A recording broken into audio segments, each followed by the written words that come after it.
Welcome, everybody. Welcome to you too. People who are here and people who are online. Um, I'm glad you were able to come tonight.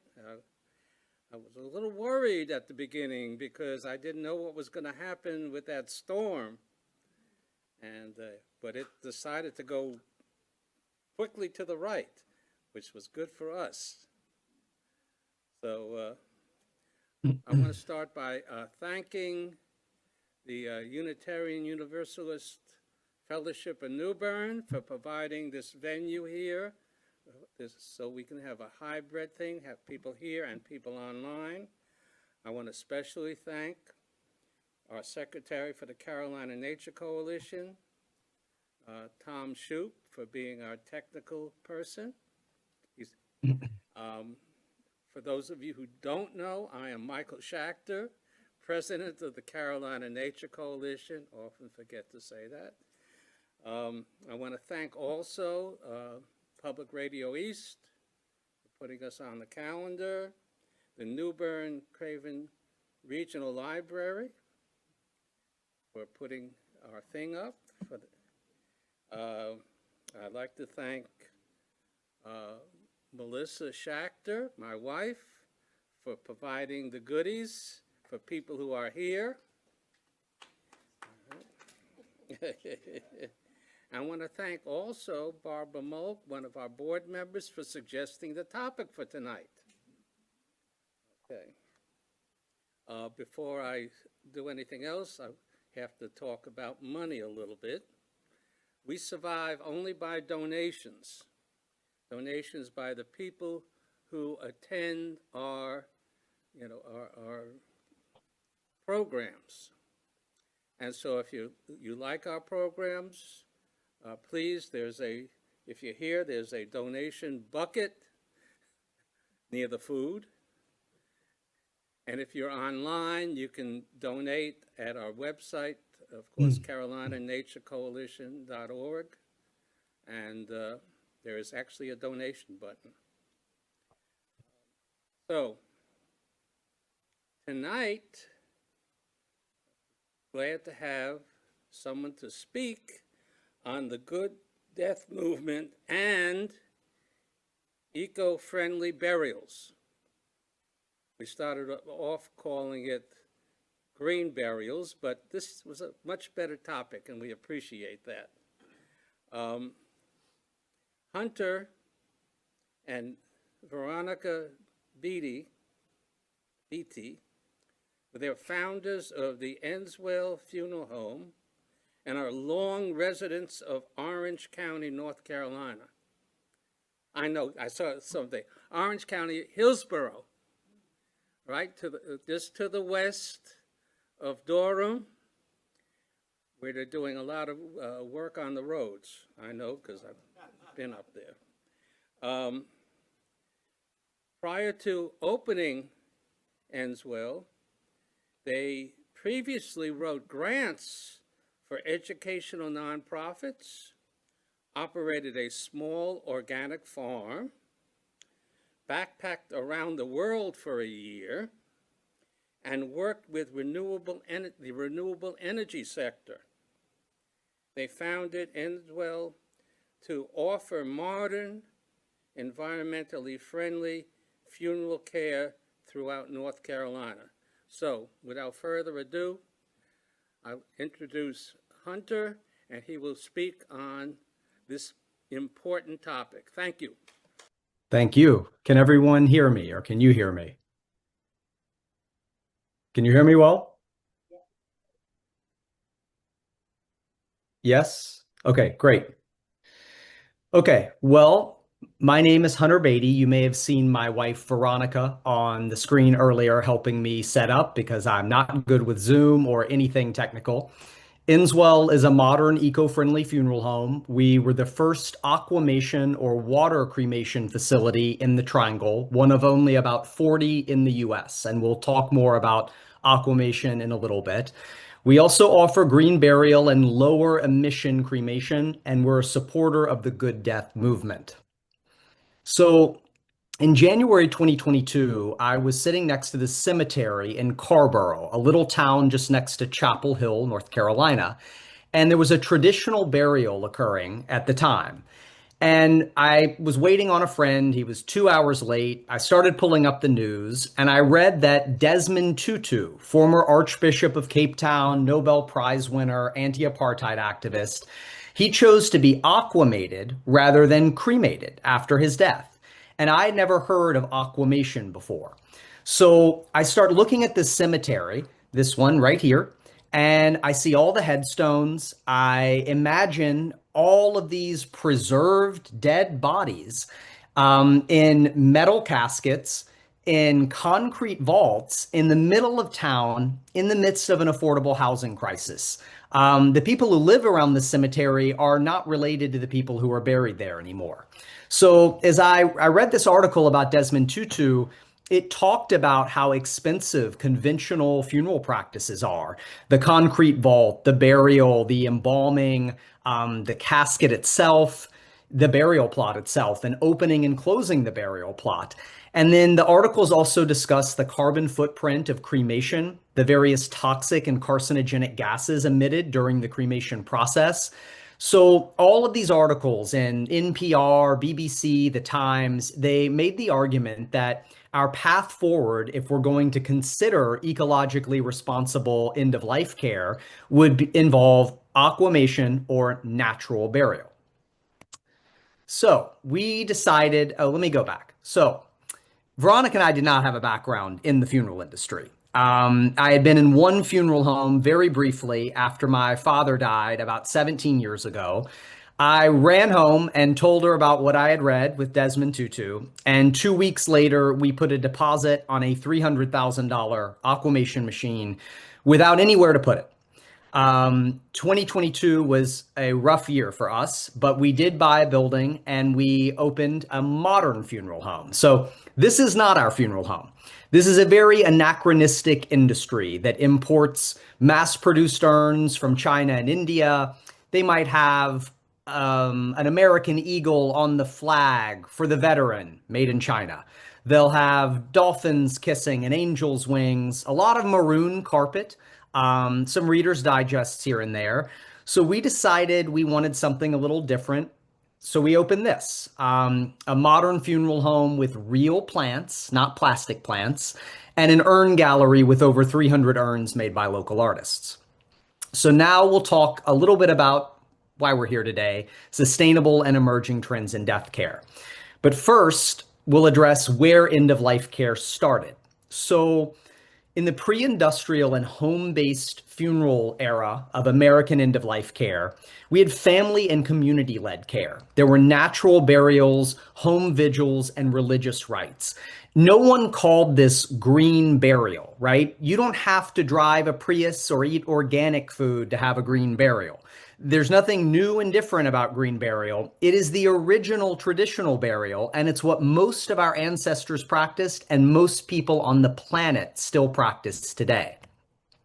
Then in the Civil War, Union soldiers were dying in the South, and the railroads refused to transport their bodies up north because they were decomposing. Decomposition happens in the absence of cellular respiration. So Abraham Lincoln ordered that, if feasible, they be embalmed. This involved creosote, alcohol, turpentine, and arsenic. And these field embalmers would go out into the field and embalm Union soldiers and send them back up north to their families. After the Civil War, this took off as a cultural practice. So by its peak in the 1950s to 1980s, about 80% or more people who were buried were embalmed. It's a formaldehyde-based solution, no longer arsenic, but this involves temporarily preserving the body after death to allow the family more time to have a viewing or a funeral. And yes, my wife Veronica, designing this slideshow, did put pickle jars into this slide for embalming. Oh, another slide of pickle jars. All right, so on the left, we have an embalming machine, and on the right, we have a urinal. That is the term in the industry to refer to the receptacle where the blood is drained from the body during the embalming process to make room for the formaldehyde. I have witnessed an embalming. I do not denigrate other people's decisions. We accommodate requests for embalming for burial at Arlington National Cemetery or repatriation of someone to Mexico, to Italy, but we do not offer it in our funeral home. I do not think it's very environmentally friendly, and it is very often unnecessary. You can still have a funeral, you can still have a viewing, so long as it's within about a week and a half to 2 weeks after death has occurred. So in most scenarios, you do not need to embalm. So where is this industry now? Well, this is a multi-billion-dollar industry. When when you suddenly needed embalmers to preserve the body after death, you needed specialists, people who had received special training. They had access to arsenic, they had access to formaldehyde. This is what birthed the funeral industry, the rise of embalming. And it no longer became something that families and communities took care of themselves, keeping their loved one at home and then transporting their loved one to a cemetery associated with a place of worship, a community cemetery, or their own property. And yes, Costco does sell caskets. And we will talk later about buying your own casket because it's a great way if you are going to go the route of traditional burial. You can save thousands of dollars by purchasing your own casket, and the funeral home has to use it and they can't charge you a handling fee. You can also buy your own urn too on Amazon. So we're going to start with green burial. Again, this is not something new and wacky and hippy dippy. This is something that the majority of our ancestors practiced. And this is an example of a person. We had permission from the family to use this. My wife is an excellent gift wrapper come Christmas time. She's also an amazing shrouder.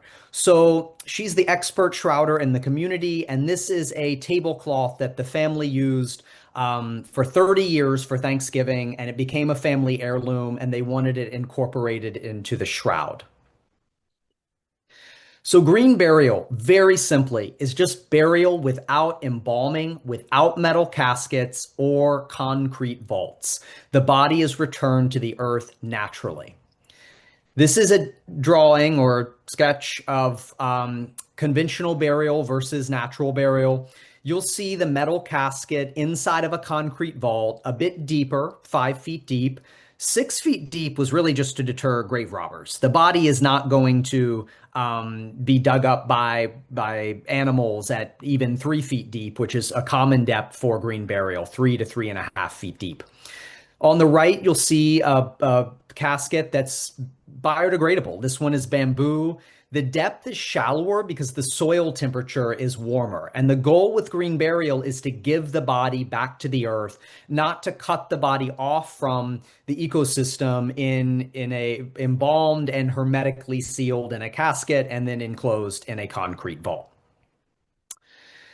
Bluestem Conservation Cemetery is located in Cedar Grove, North Carolina. They are one of 13 conservation cemeteries in the country. So you have green burial that is not widely offered anymore. Most cemeteries require the concrete vault because cemetery maintenance is easier. They can rake the ground flat the day after burial, and the mower on his zero-turn mower won't fall into a hole. With green burial, they mound up the dirt. So as the body breaks down or the biodegradable casket breaks down, ultimately that mound will settle and the grave will become flat. So green burial is not widely available anymore. Bluestem has about 4,000 to 5,000 plots.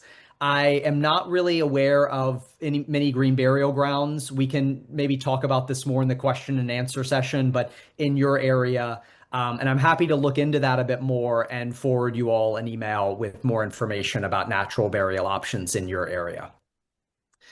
So here's an example of natural burial. This one occurred, or both of these occurred at Bluestem. On the left, you have a simple pine box covered in flowers, and on the right, a shrouded body. Most of the green burials we perform, we just have a cotton or silk shroud or a family quilt, and we cover it with flowers. And then the family or volunteers at Bluestem Cemetery will actually lower the body directly into the ground without the use of that rickety lowering device that some of you may have seen at the cemeteries. for traditional burial. So some of the benefits of green burial. We are avoiding harmful chemicals like formaldehyde. We're avoiding the use of non-biodegradable materials. Conservation burial goes a bit beyond natural burial in a municipal cemetery. The goal is to preserve natural resources, cut off the land from any future development, maybe even like blue stem, remove native species, and in general promote biodiversity. Other benefits, no carbon emissions. It's very often less expensive because you don't have a traditional casket, a concrete vault, or the embalming expense. Especially with a conservation cemetery, we're supporting this natural cycle of life and death, enriching the soil. The body is given back to the ecosystem rather than being cut off from it. And you can have very traditional services, very personal, meaningful, unique services. It's really whatever the family wants and whatever you work out with your funeral home or your friends and family if you choose not to work with a funeral home, which is perfectly legal in North Carolina. So I include cremation in this presentation because the only way to really understand aquamation is to dive into cremation. And cremation is also a very affordable, very convenient option, and it's not as bad for the environment as conventional burial methods with embalming, the concrete vault, and the casket. So with cremation, the body is heated to about 1400 to 1800 degrees. The body is reduced to bone fragments, and there is soot emitted. Sometimes when people ask us where the liquid goes with aquamation, and we'll talk to you about that in a moment, my counterpoint is often, well, you're removing the soft tissue of the body, so bone remains can be returned to the family in both cremation and aquamation. It has to go somewhere. And the soot from the crematorium doesn't just soar up to the heavens. Ultimately, it would settle on the rooftops and the streets. So there's the soot and the various toxic gases. Now, there is a common misconception. Many of you all may be aware of this already, but when you get back from cremation initially is bone fragments. But by law, funeral homes are required to break down the bone remains in a, trigger warning. Hold on. My wife wanted me to say this. Trigger warning. So, this is an example of what cremated remains look like after cremation. This is prior to going into a device, a machine called a cremulator. By law, every funeral home, every aquamation facility, and cremation facility in the United States is legally required to break down these bone fragments into a bone dust, ashes. We call it ashes, but it's really just calcium phosphate, which is what our skeletal structure is made of. And they are required to do it unless you sign an exemption in advance of your own death, claiming a religious exemption. And you don't need to state what that is, but that is the only way that the funeral home does not have to break down the bone remains into ashes or dust. So cremation was first introduced in the late 1800s, and people were outraged. This was considered desecration of the body. It conflicted with notions of bodily resurrection, especially in the Christian faith. This was at a time when people would burn garbage, whether it was on the family farm or in a city. You did not burn a body. So it has been a very slow process for people to adopt cremation. So it again introduced in the late 1800s. Mid 20th century, urban crowding and cemetery shortages encouraged a bit more adoption. In 1963, the Catholic Church lifted its ban, and then today, over 60% of U.S. dispositions are cremation, projected to exceed 80% by 2040. So here's a chart. You'll see that in 1950, the cremation rate was only 3%.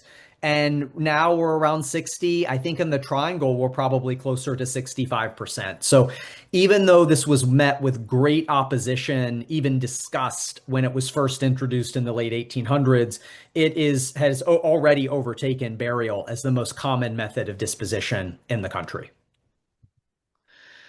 This is an example of the cremulator that I mentioned earlier. So by law, every funeral home has to use a device similar to this after the aquamation or cremation process. And we will talk about human composting tonight as well. And they actually also have to use a cremulator as well. But we'll get into that momentarily. So, some of the benefits of cremation: very low cost. $1,000 at one end of the spectrum, up to 5,000 at a Raleigh or Durham funeral home that has been in the community for 50 to 100 years. What we will talk about towards the end of this presentation is that when you're working with a funeral home, you're not really paying for the cremation. It's not like the ashes you get back when you spend $5,000 are just so much more lovely than the ashes you get back for $1,000 at a high volume budget crematorium.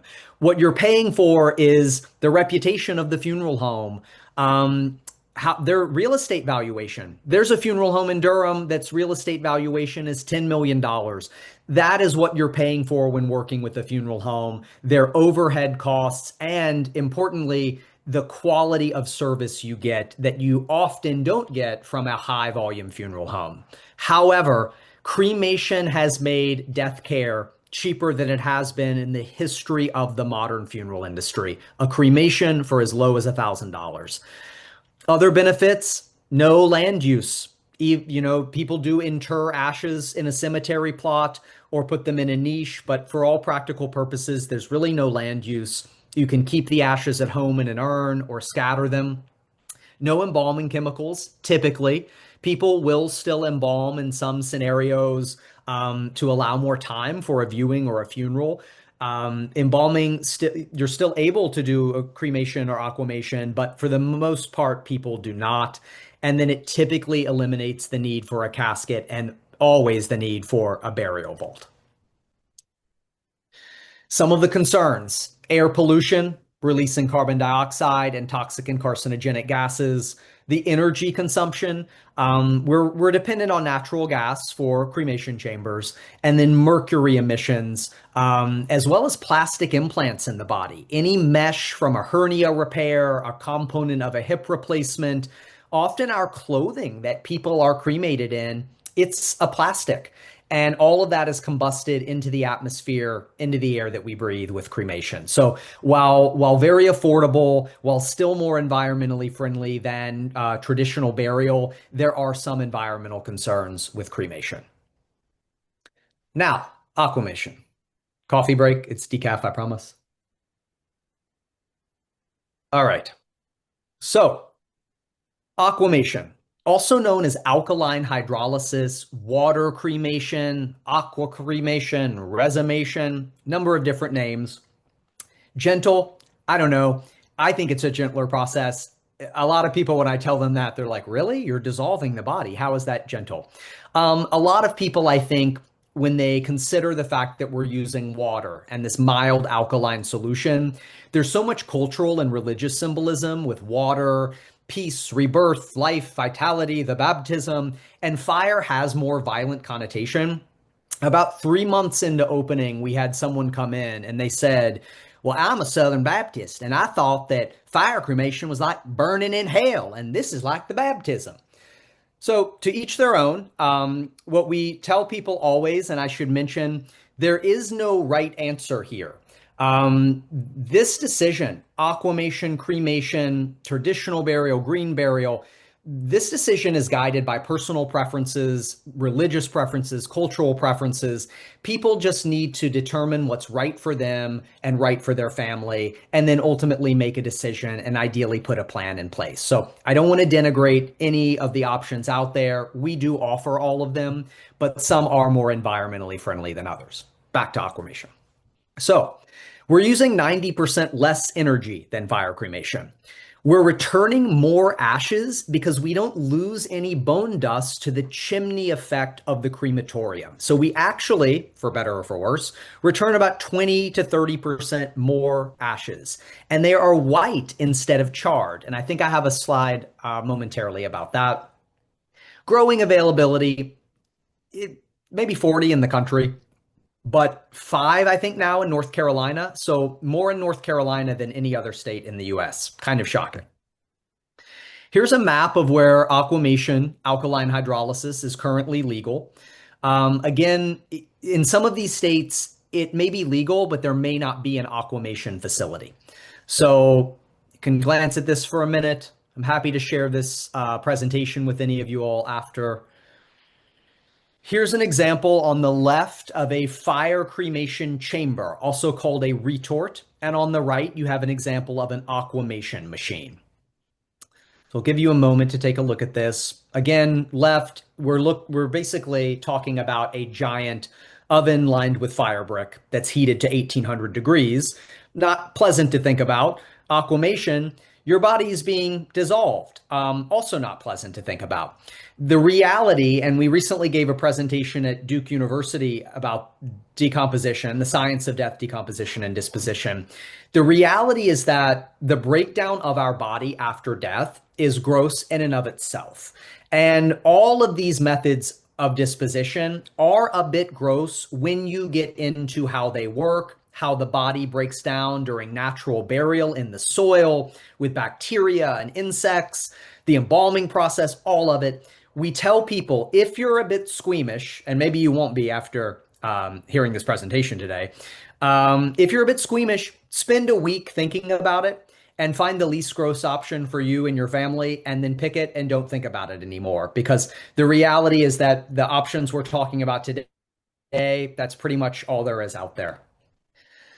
So this is a drawing of the body inside of an aquamation chamber. So rather than putting the person into the oven lined with fire brick, we're placing the person into this stainless steel vessel. We add potassium hydroxide. It's dry when we add it, and we don't put it directly on the person. And then the aquamation chamber fills up with water, and the water circulates around the body for about 4 or 5 hours. This process, alkaline hydrolysis, it's basically converting the carbohydrates, fats, and proteins in the body to sugars, salts, amino acids, and peptides.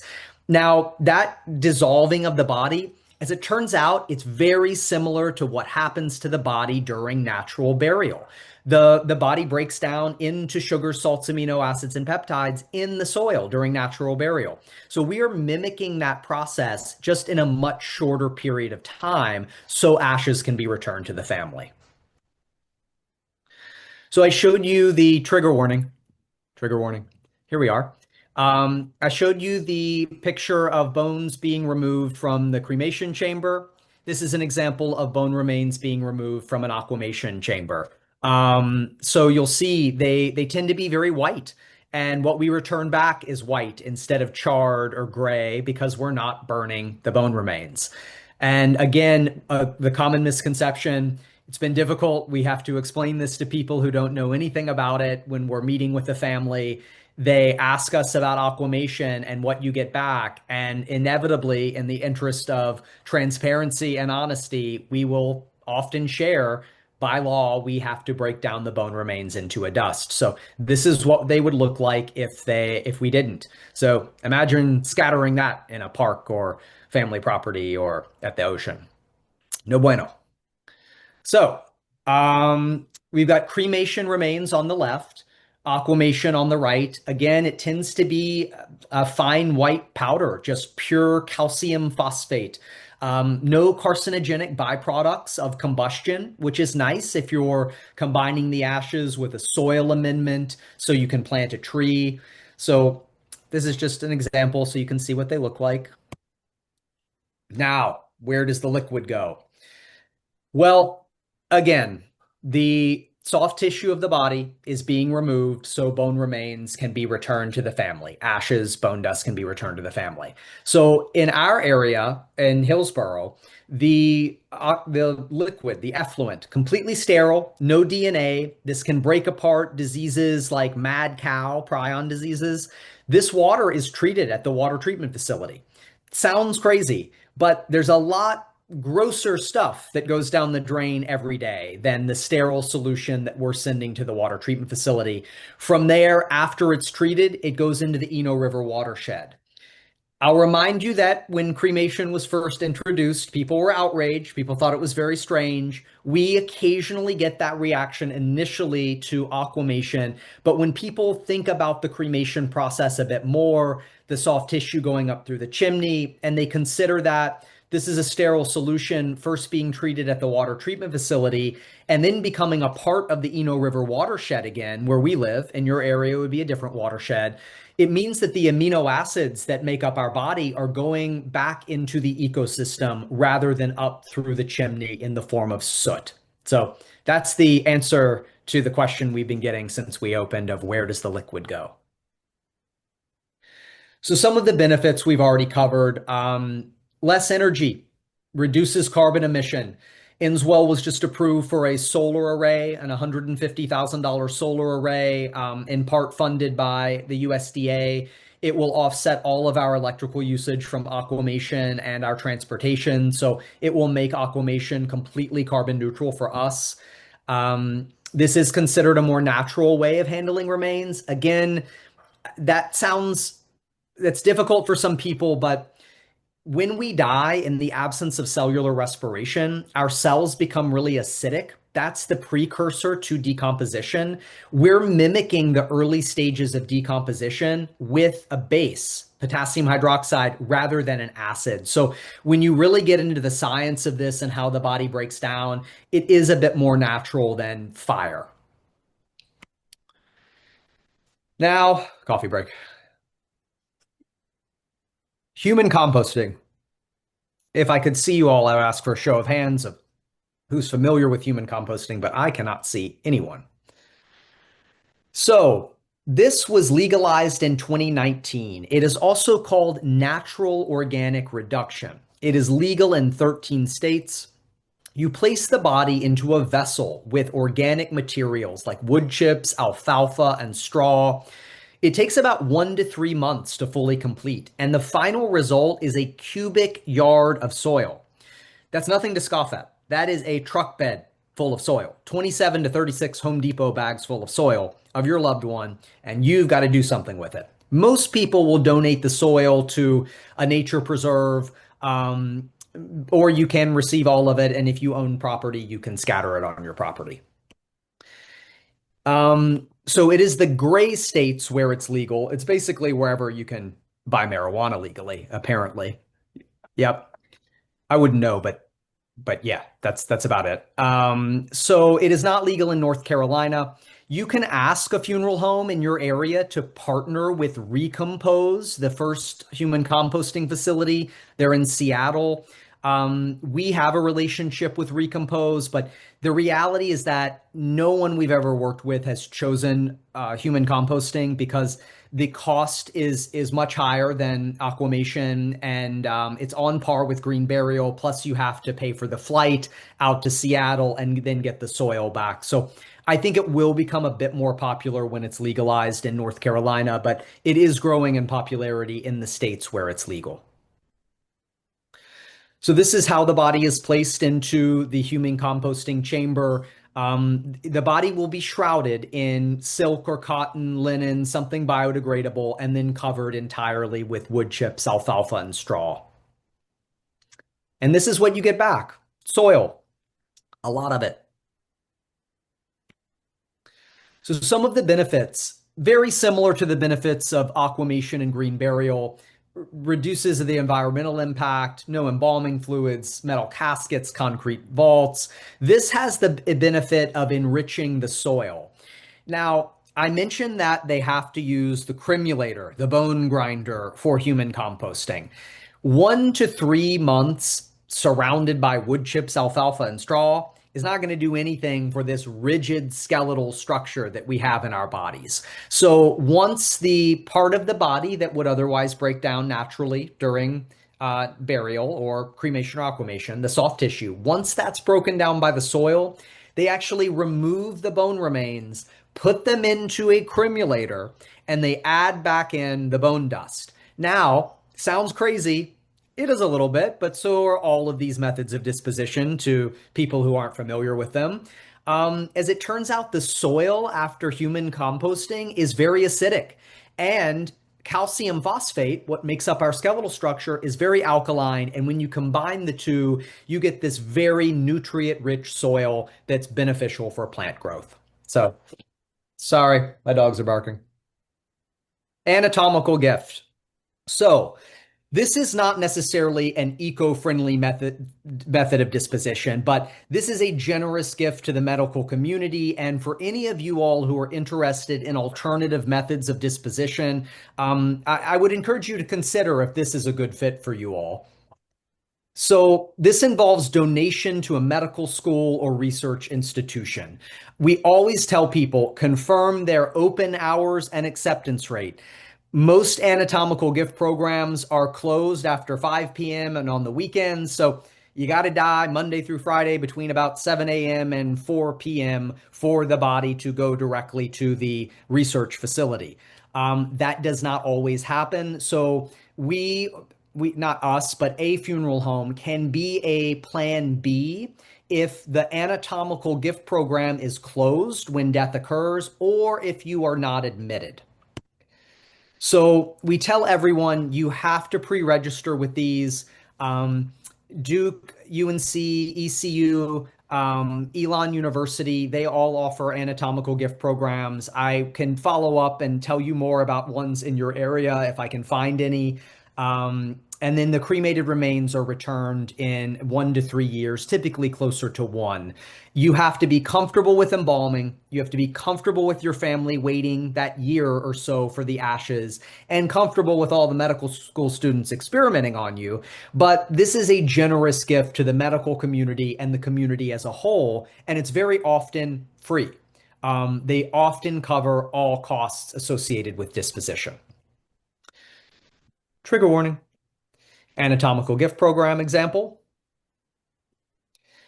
Organ and tissue donation. We are asked about this very frequently. Organ and tissue donation is very different than full body anatomical gift.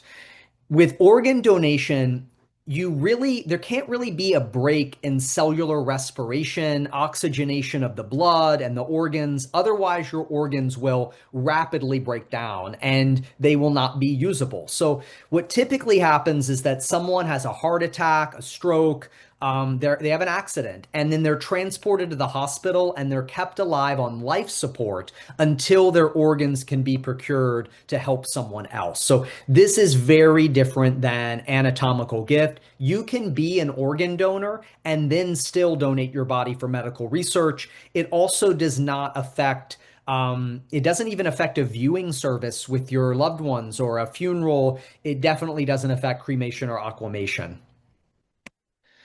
Brain donation. We help a lot of people who are just donating their brain for research into Alzheimer's, Parkinson's, ALS, or another neurodegenerative condition. There are various programs. Ideally, you register in advance, and a pathologist will come directly to the funeral home, or you will be transported to one of these facilities, these research institutions. They'll take the brain, and then the funeral home will help restore the person to the best of their ability, especially in the case of a viewing or a funeral. Body farms. Okay. So the first body farm opened in 1981 at UT Knoxville. There's another one in Western North Carolina at Cullowhee University. This body farms advance forensic science and criminal investigation. You are donating your body to be left out and break down in the wilderness. Yeah, when we talk about this, most people are like, well, you were already grossing me out a little bit talking about cremation and aquamation and traditional burial and natural burial. Now you've really blown my mind. This is arguably one of the grosser methods of disposition. But again, this is a very generous gift to the community. This allows forensic pathologists to understand onset of death, time of death, for trauma analysis. So they leave the body under a bit kind of a cage to keep animals from, pulling parts of it away. And they study how the body breaks down in the natural environment. There are body farms all over the world, so they can study how the body breaks down at different altitudes, different humidity levels. We covered some of these, but I will mention that like other anatomical gift programs, body farms cover nearly all, if not all, of the expenses for disposition. Funeral care can be very expensive if you are not working with a high volume crematorium. That's $1,000 for a cremation. So if you are on a budget, and if you're feeling very generous and want to donate your body after you no longer need it, body farms and anatomical gift programs are good options. So we have talked about green natural burial, conventional burial with embalming, cremation, aquamation, human composting, as well as donation. And when we get to the question and answer period, I'm happy to answer any more questions you have about these methods of disposition and anything else you can think of. These emerging trends that we're seeing, particularly human composting, aquamation, and natural burial, they're driven by a cultural reexamination of death and ritual, consumer preferences shifting, especially with respect to ecological benefits of some methods, and then just the realization that we can take ownership of this again as families and communities, and we can care for our own loved one after death. You actually don't need to work with a funeral home at all. I do recommend it. And that's not because we own one, because most of you all, where you live, you'll probably never work with Endswell, which is perfectly fine. But I do recommend working with a funeral home. It's just finding the best one based on your budget. And I will talk a little bit about that now. Consumer rights. And don't worry, I want to leave time for questions and answers, so I'll move a bit quickly through this. So you have preparation of the body, planning and coordinating, death certificates, transportation. Funeral homes are open in a hailstorm, tornado warning, Thanksgiving dinner, Christmas morning, 2 p.m., 2 a.m., person died on the first floor, the third floor, they weigh 100 pounds, they weigh 400 pounds. Funeral homes, one of the reasons it is expensive to work with one, they have to be open every single day of the year, available to help people, whether or not they have business. And I have learned in the last 3 years, starting one from scratch with very good intentions and a background in the nonprofit world, it's expensive to run a funeral home. So these are some examples of what they take care of. Viewing rooms, chapels. We offer grief counseling. I don't think most funeral homes do, but we think it's very important to provide educational resources years in advance of death, as well as grief counseling and support after death has occurred. Obviously, funeral homes help with obituaries and coordinate with cemeteries and crematories. What car did you pull up in? Well, I was in a forum on Facebook about 2 years ago, and a funeral director shared on the forum that they do look at what car people pull up in. And another funeral director mentioned going on to see if they own or they rent their home and looking up their real estate valuation on Realtor or Redfin to see how wealthy they are and what they can afford. I think I expected to encounter more unscrupulous and predatory people in this industry than I have. I've mostly met very kind, genuine, caring people who work 60 hours a week and experience a lot of trauma. They see a lot of trauma and they care about what they do. But there are bad actors out there. And that's why it's important to plan in advance and figure out what you want done with your body and what funeral home you want to work with. So as we finish up, I'll mention the FTC rule and the general price list.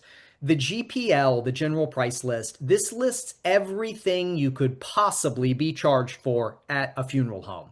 And it must be provided at the start of any in-person discussion about services. You have the right to take this home with you.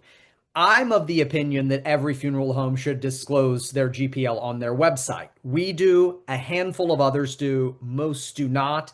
I would recommend only working with a funeral home that publishes their GPL. Otherwise, what are they hiding? So funeral homes must give itemized prices for all goods and services. They have to provide accurate prices over the phone if requested. You only have to choose the services you want. You do not have to choose a package, and they must state clearly that embalming is not required by law except in some rare cases, such as often repatriating the body to another country. And then they have to disclose if cemetery law or law requires something like vaults. They should not be selling you a vault if you don't need one. They should disclose to you that a cemetery requires a vault. So I will briefly touch on costs before we wrap up. Um, in 1950, the average burial with a funeral cost about $600. Now it's closer to $9,000 or $10,000. That sounds like an enormous increase, but when you punch $500 or $600 into an inflation calculator, as it turns out, over 75 years at 2 to 3% inflation, you get about $9,000. Burial costs, funeral costs have not really outpaced the inflation rate. They've not risen greater than anything else that we track to monitor inflation. If anything, cremation has made death care more affordable than it has been in the history of the modern funeral industry. But here are some average costs. The green burial cost you see here does not include the cemetery plot, and the traditional burial does not either. I'll skip over this and just finish up with a slide. I will mention you don't need to work with a funeral home. I do recommend it. It's like you can represent yourself in court. You don't need an attorney. You can be your own general contractor and remodel your own bathroom. It can be done. There's a lot to learn, and emotions are very high at this time. There's a lot that can go wrong, but this is something that if you don't want to work with a funeral home, if you want to form a little group of people who plan to not work with a funeral home, as long as you do a lot of research and really educate yourself and plan for contingencies, theoretically, you don't need to work with one.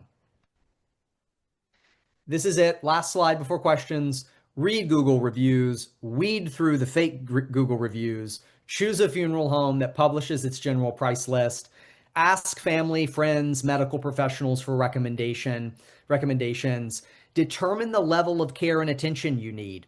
It's possible you may only need a high volume crematorium. They serve 200 people a month. There's not a lot of support. The death certificate turnaround time isn't great. They're more likely to make mistakes than the funeral home that only helps 20 to 30 to 40 people per month. But it really makes death care very affordable to work with a high volume crematorium. And on that note, it's very, consider your budget, that they're one and the same. What can you afford? And consider a non-corporate funeral home. Non-corporate funeral homes are able to personalize services much more than the corporate-owned funeral homes that are standardizing services in the interest of better profits. Oh my God, we are not going to talk about this. Okay, I'll talk about it briefly. The Good Death Movement, emphasis on autonomy, transparency, and natural processes. The rise of death doulas and home funerals and advanced planning. We can talk more about death doulas and home funerals in the Q&A session, but I do want to get to that as quickly as possible. Death cafes. Many of you may have heard of death cafes. There have been over 21,000 in 93 countries. We host 2 every month at Endswell. You can start them. This is just an informal conversation on death and dying, often served over wine and pastries. And it tends to be a very fun group of people who are just talking about something that happens to all of us. 5 wishes. Sorry.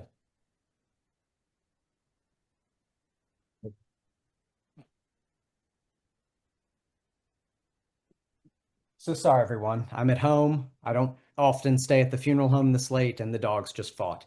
They're okay, though. My wife may be stressed. So the 5 wishes is an advance directive that goes beyond legal and medical matters that you would cover in other documents, like a healthcare power of attorney or an advance directive. It's recognized in most U.S. states, and this combines medical, personal, emotional, and spiritual guidance. So I'm going to read off the 5 wishes.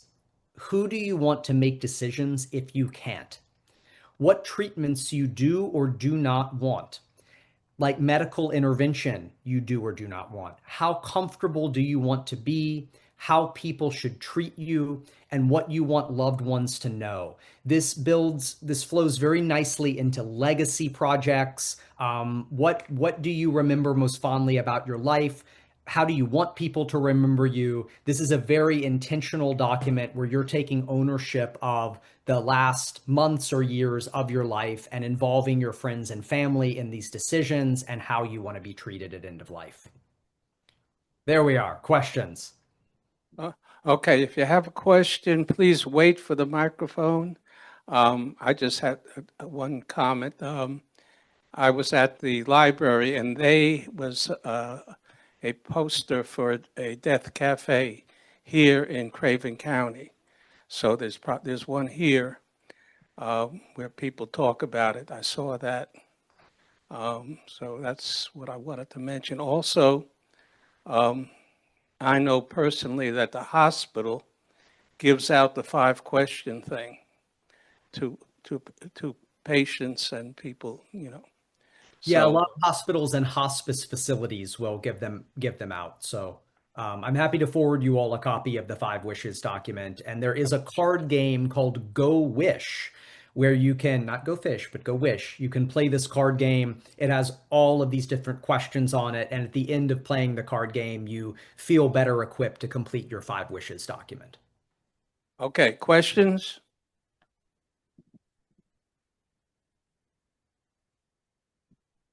Hi, my name is Alice.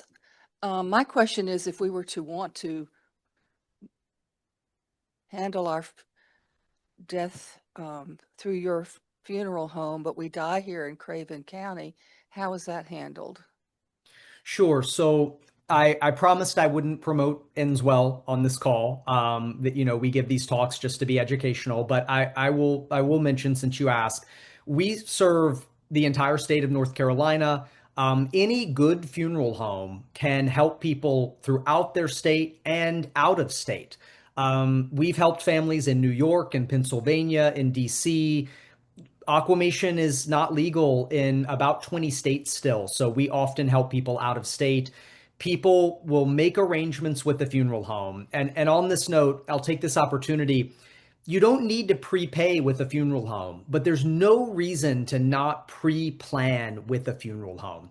We have clients who pre-plan with us here in North Carolina. They spend half the year in Florida. They pre-plan with a funeral home down there, and their next of kin, they know who to call, and the funeral home has all of their wishes documented. So we do let people pre-plan with us from anywhere in Virginia, South Carolina, North Carolina, and there's a very negligible additional charge for transportation. It's about $200 extra cost to transport. I wanted to ask, are death doulas allowed to um, handle the body if it is a home service?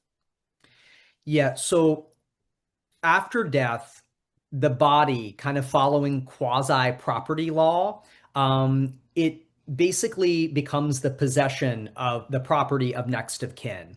Following a very specific, if you're familiar with the laws of intestate succession, the body becomes the property of the spouse. If no spouse, children. If no children, parents. If no parents, brothers. If no brothers, cousins.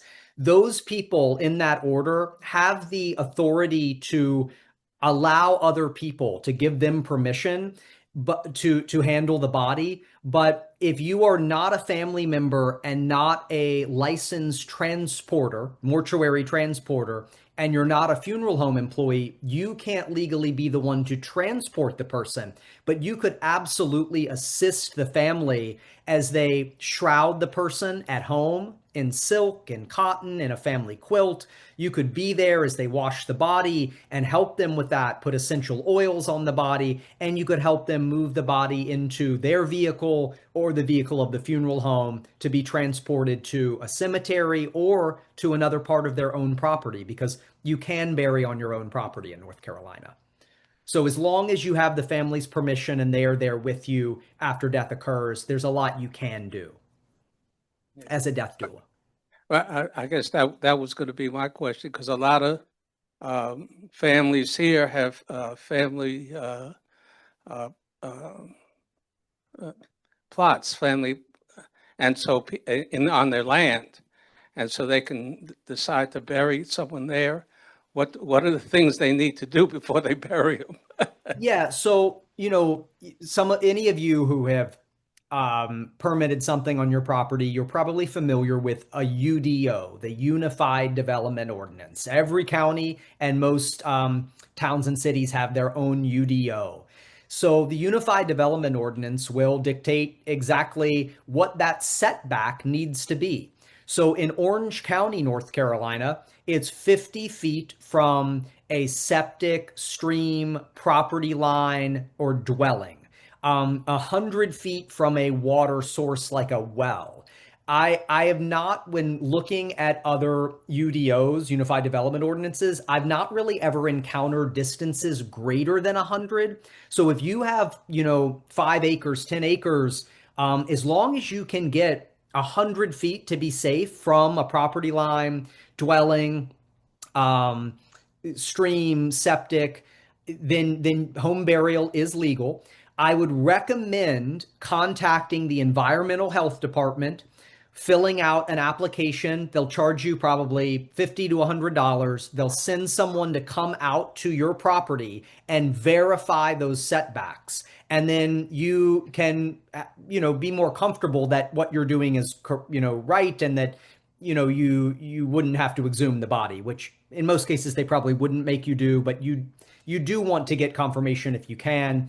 And then it's best practice to record the location on a plat. You don't need an official survey, but if you have a survey, you should mark where the gravesite is to give notice to any future property owner. On that note, heirs have access in perpetuity. So you do risk devaluing your property. This would be a material fact that you have to disclose in a real estate transaction, that you had just buried Aunt Edna and Uncle Bob on the lower 40, because a developer is not going to be able to come in and start digging up to put a home on that part of the property. So you do risk devaluing it. Ideally, it would be property you plan to keep in the family for a very long time, or you would create an easement along a property line to access it, so it doesn't really devalue the majority of the property. This has been very informative. I have, my wife and I have chosen green burial through Carolina Memorial Sanctuary, which is outside of Asheville. Buddhists started it, and it's a pretty amazing place. And they give you a GPS designation of where the body's buried in their land, which is set aside as a natural sanctuary. But one of the questions that I've had, I've read that you have to be embalmed if you move a body between states.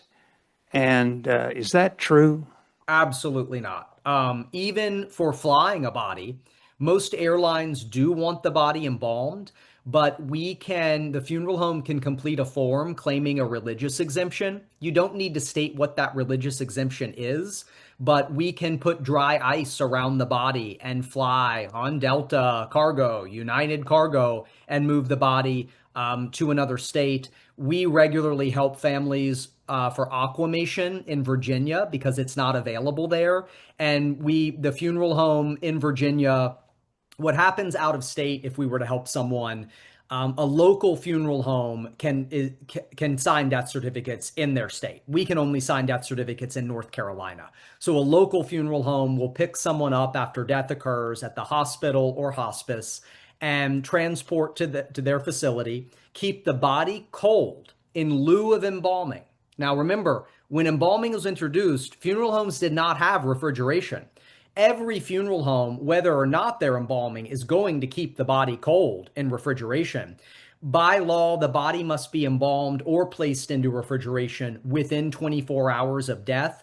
So funeral homes will place the body in refrigeration, and then we'll send our team up a couple days later once we have something called a burial transit permit, which allows us to cross state lines. But absolutely not. You do not need to be embalmed to cross state lines.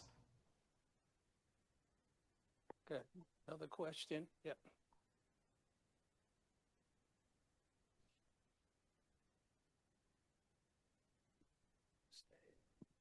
Hi, I got two questions. Yes. The one is, you were saying with the aquamation, how long does it take to decompose? Sorry, how long? Yeah. So about 4 to 6 hours. Oh, that's very quick. Yeah. Yeah, cremation is about 1 to 2 hours. And aquamation is 4 to 6. Human composting is 2 to 3 months. Natural burial would be about 9 months in the soil, but it really depends on soil composition and depth. You know, red clay, which we have a lot of in our area in Orange County, North Carolina. I actually stupidly thought it was called Orange County, orange, because of all the orange clay when Veronica and I had the mini farm. But you know, that's going to delay decomposition. But aquamation's about 4 to 6 hours. My other question, you're talking about green burials and what you just said about private property. So if I own, well, I'm making this up. I had 2 acres of land, I could bury myself in the middle of those 2 acres as a green burial without any trouble? Yeah, so if you own the property and you're being buried, it's for family and friends, and you're not charging for it, it does not fall under the Cemetery Commission's jurisdiction. So you would not be able on a smaller parcel to create your own cemetery. The UDO in your area will tell you what land requirement, what size requirement you would need to create your own. Sometimes it's as little as 10 acres, sometimes it's as much as 20 acres to create a new cemetery. But if you're talking about burial for yourself, you know, members of your group today, after we get off the call, you could say, hey, let's look into buying a 10-acre property together and start a cemetery that's affiliated with our organization. We won't sell plots to the general public. And you could see if you could get that approved. But you, as an individual buying a piece of property, as long as you meet those setbacks, you and your family can be buried there.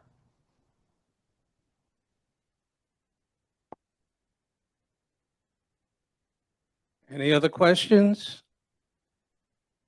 If no other questions, well, I'm going to come. I want to thank you. I'll tell you, I've learned a lot today, and I appreciate this. I learned more than I. Then you wanted to? So thank you very much, and Yeah, of course. Thank you all so much for having me. have a good evening. You too.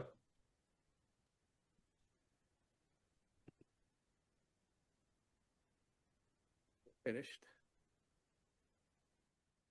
Okay, there's Linda Moore. So everybody here, we still have some food, and we do not want to take it home. So please go and finish up the brownies there. This coffee, I know some of you don't drink coffee this late, but I do. So have coffee, and also, if you like what we do, please donate.